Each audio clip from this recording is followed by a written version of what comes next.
Par une après-midi ensoleillée, l'homme décida d'emmener sa fille à une représentation à l'école. C'était un événement très attendu, rempli d'anticipation et d'émotion. Cependant, dans un moment de totale perplexité et de choc, quelque chose d'incroyable se produisit.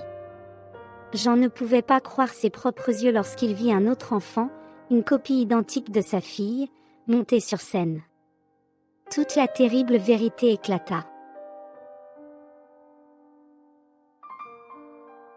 Au cœur d'une petite ville, il y avait une famille ordinaire, vivant une vie heureuse et paisible. Les jours étaient emplis de rire, d'amour et d'anticipation, car Julie était enceinte de jumeaux. Les parents, Julie et Jean, unis par l'amour et la joie de l'arrivée imminente de leur fille, Sophie et Héloïse, avaient tout planifié pour accueillir les deux petites vies qui allaient encore illuminer davantage leur foyer.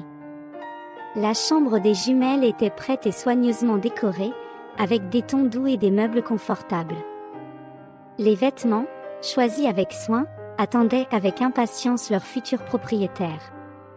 La maison était pleine d'anticipation et de joie, en attendant le jour où les deux sœurs arriveraient enfin dans le monde.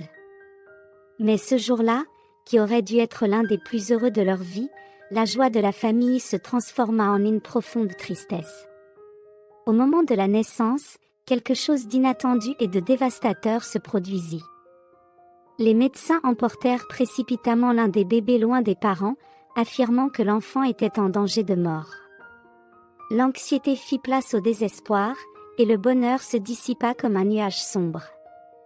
Le temps semblait s'être figé pendant que les parents attendaient anxieusement des nouvelles de la santé du bébé.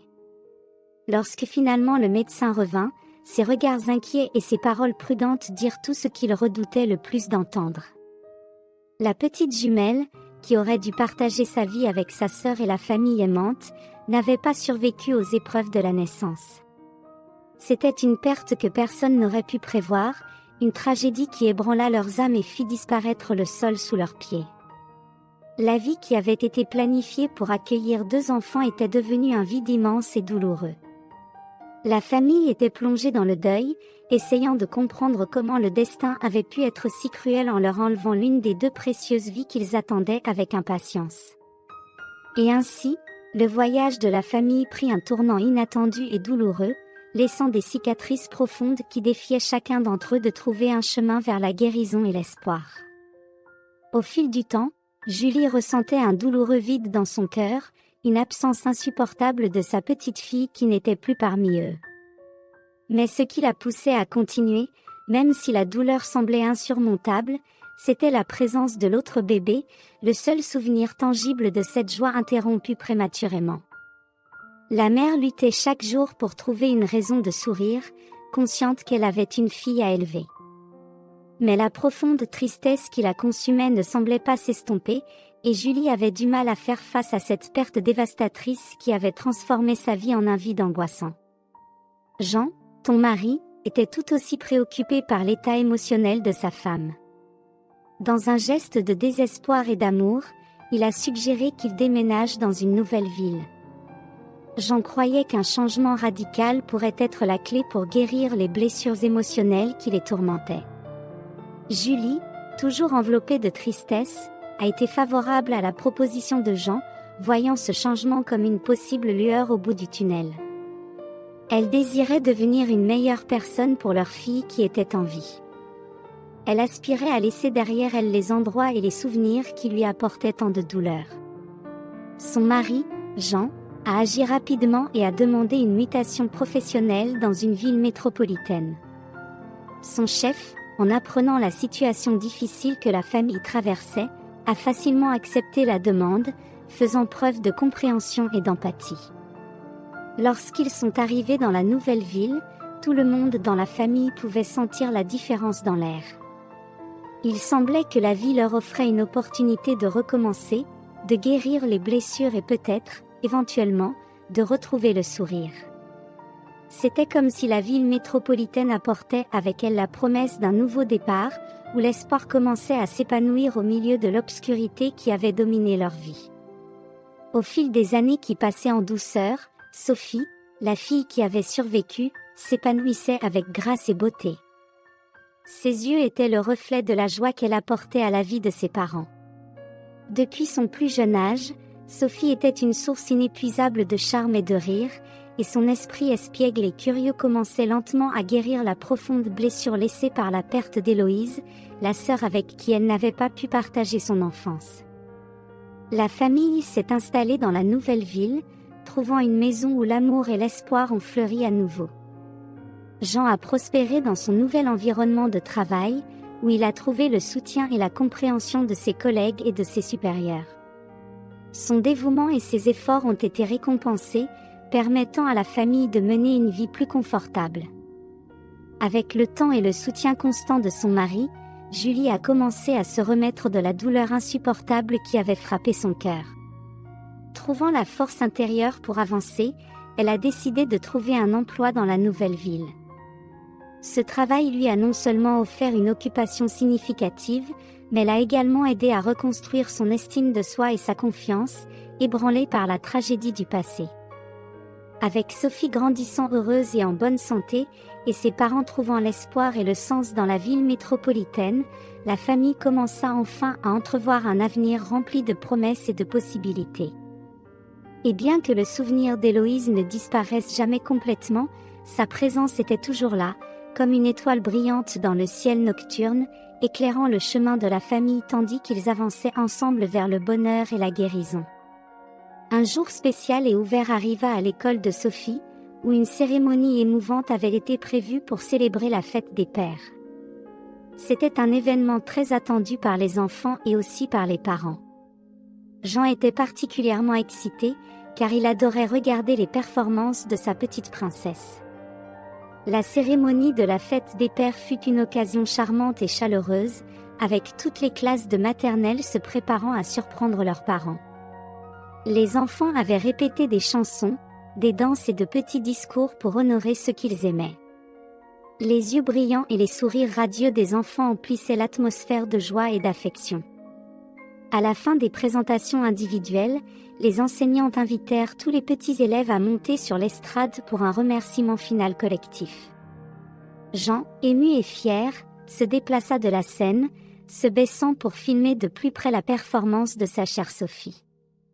Cependant, dans un moment de totale perplexité et de choc, quelque chose d'incroyable se produisit.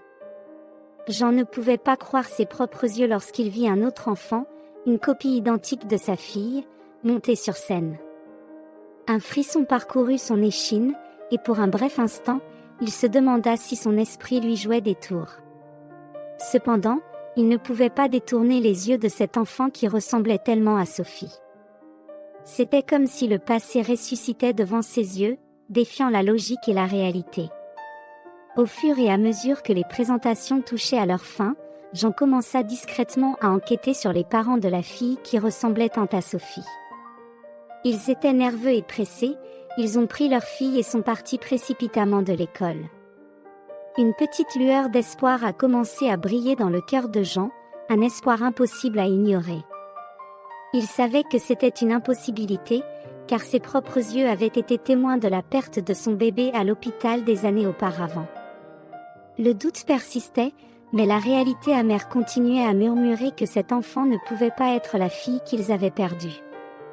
Le cœur lourd et l'esprit submergé de pensées tourmentées, Jean est rentré chez lui après une cérémonie à l'école.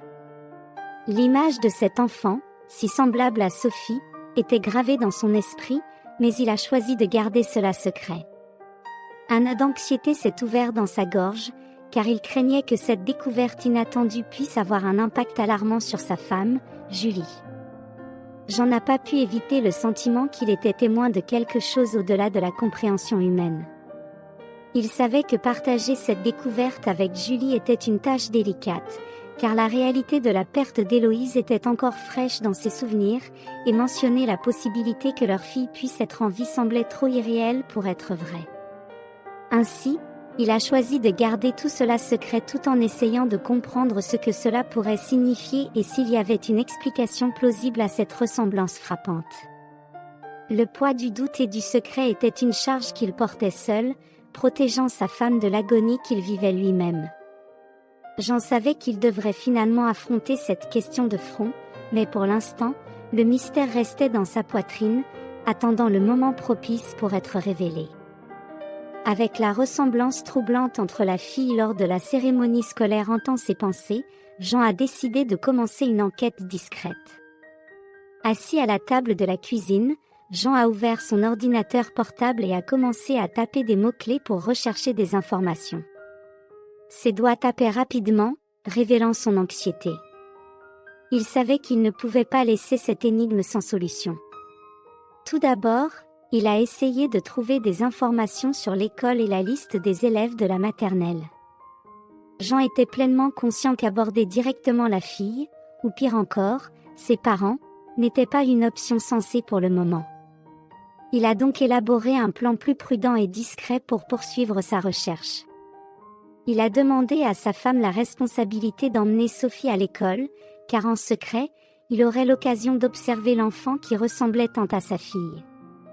Il espérait revoir une fille de près et comparer ses caractéristiques physiques. Au fil des jours, Jean ne pouvait pas ignorer le fait qu'Anna, une fille qui ressemblait tellement à sa fille Sophie, semblait être vraiment sa sœur jumelle. Chaque regard, chaque trait, chaque geste renforçait une similitude incroyable, ce qui ne faisait qu'augmenter l'urgence de comprendre ce qui se passait. Enfin, un jour courageux et déterminé, Jean décida d'aborder les parents d'Anna. Il espérait qu'une conversation honnête pourrait éclairer cette mystérieuse connexion. Lorsqu'ils abordèrent le sujet, les parents d'Anna furent visiblement surpris et mal à l'aise face à l'approche de Jean. Ils insistèrent sur le fait qu'ils avaient adopté Anna dans un orphelinat il y a des années, rejetant l'idée qu'elle puisse avoir la moindre ressemblance avec Sophie. L'attitude des parents d'Anna rendit Jean encore plus méfiant. Il semblait qu'ils cachaient quelque chose ou évitaient cette question de manière très suspecte. Jean savait qu'il était confronté à un mystère qui devait être résolu, et ce fait concernant les parents d'Anna ne fit que renforcer sa détermination à découvrir la vérité. Le cœur battant, Jean rassembla enfin le courage de partager sa découverte avec sa femme, Julie. D'une voix tremblante, il appela Julie pour voir la petite Anna, afin qu'elle puisse constater de ses propres yeux ce qui se passait. Julie, en découvrant la petite Anna, faillit s'évanouir de choc. Il était impossible de ne pas remarquer la vérité.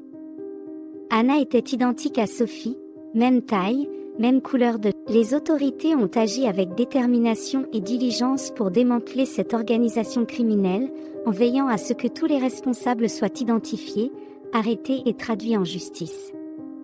Les parents d'Anna ont été jugés et condamnés pour leurs actes répréhensibles, faisant face aux conséquences de leurs crimes. Pendant ce temps, Anna a été soigneusement réintégrée dans un environnement sûr et aimant, où elle recevait l'amour et l'attention qu'elle méritait. Jean et Julie, avec Sophie, ont accueilli Anna comme membre de leur famille, trouvant en elle une joie renouvelée et un lien qui n'a fait que se renforcer avec le temps.